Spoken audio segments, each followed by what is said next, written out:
Assalamualaikum warahmatullahi wabarakatuh. Perkenalkan, nama saya Rana Safira Mutmainah dari KKN Reguler 49 Kelompok Kukar 64 Universitas Mula Warman. Pada kesempatan kali ini, saya akan memberikan informasi mengenai bagaimana cara memilah dan mengolah sampah dengan baik dan benar. Nah, tapi sebelumnya kita harus mengetahui definisi apa itu sampah. Menurut World Health Organization atau WHO, sampah adalah sesuatu yang tidak digunakan, tidak dipakai, tidak disenangi, atau sesuatu yang dibuang yang berasal dari kegiatan manusia dan tidak terjadi dengan sendirinya. Lalu, berdasarkan Undang-Undang Nomor 8 Tahun 2008 tentang pengelolaan sampah, sampah adalah sisa kegiatan sehari-hari manusia atau proses alam yang berbentuk padat atau semi padat, berupa zat organik atau anorganik, dan bersifat dapat terurai atau tidak dapat terurai, yang dianggap sudah tidak berguna lagi dan dibuang ke lingkungan. Lalu, apa dampaknya jika sampah tidak dikelola dengan benar? Yang pertama, TPA akan mengalami overkapasitas. Ketika TPA mengalami overkapasitas, gas metana dari sampah organik dapat menjadi penyumbang gas rumah kaca yang memperparah perubahan iklim pada bumi, merusak pemandangan lingkungan, dan menyebabkan masalah kesehatan bagi makhluk hidup, baik itu manusia, tumbuhan, bahkan hewan darat, dan lautan. Selain itu, jika sampah tidak dikelola dengan benar, maka dapat menimbulkan bencana alam seperti banjir. Berdasarkan hasil penelitian dari Jenna Zembeck, peneliti dari Universitas Georgia, Amerika Serikat, yang dipublikasikan pada tahun 2015, Indonesia merupakan penyumbang sampah plastik terbesar kedua di dunia setelah Cina dengan jumlah 187,2 juta ton per tahun. Sampah plastik sangat sulit terurai secara alami, baik yang ada di daratan maupun di lautan. Bisa menghasilkan puluhan tahun, bahkan ratusan tahun agar bisa terurai. Itu pun tidak terurai sempurna, namun berubah menjadi serpihan kecil atau yang disebut mikroplastik. Sebelum kita mengolah sampah, kita harus memisahkan sampah berdasarkan jenis-jenis sampah.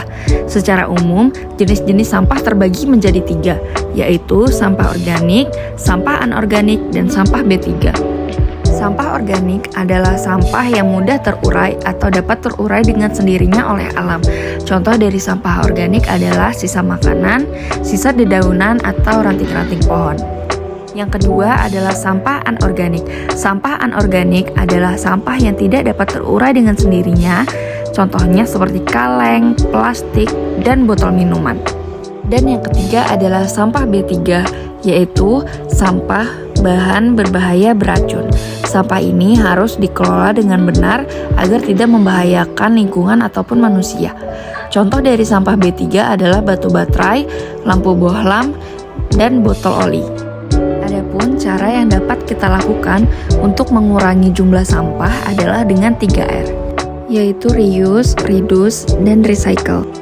Reuse adalah menggunakan kembali barang yang telah dipakai, reduce adalah mengurangi barang yang sekali pakai, dan recycle adalah mengolah kembali sampah yang telah tidak terpakai agar memiliki nilai guna. Sampah juga punya manfaat loh. Pada sampah organik, nutrisi dan zat yang terkandung di dalamnya memiliki keuntungan yang baik dan dapat berfungsi sebagai penyubur tanah dan tanaman apabila dijadikan kompos. Kompos mengandung unsur penting yang dapat membantu struktur dan tekstur tanah menjadi lebih berkualitas. Selain itu, sampah organik juga dapat dijadikan pakan hemat yang sehat untuk hewan ternak seperti ayam, ikan, dan lalat black soldier fly. Gas metana hasil dari sampah organik juga bisa diolah menjadi biogas untuk sumber alternatif pembangkit listrik. Sedangkan sampah anorganik seperti botol plastik, kaleng kemasan, botol kaca, dan beberapa contoh lainnya dapat dimanfaatkan untuk daur ulang. Upaya daur ulang ini bantu menghemat pemakaian energi dan sumber daya, dapat menjadi sumber pendapatan ekonomi dengan dijual ke bank sampah atau lapak sampah untuk didaur ulang, serta dapat diolah menjadi kerajinan yang unik dan cantik. Ini adalah contoh kegiatan pengolahan sampah dari kelompok KKN kami. Yang pertama adalah pembuatan lubang biopori dengan memanfaatkan sisa makanan untuk dijadikan kompos untuk tanaman. Selain itu, ada pembuatan ekoenzim yang merupakan pemanfaatan bahan sisa makanan seperti kulit buah, kulit sayuran untuk dijadikan pestisida alami untuk tanaman serta kaya akan manfaat.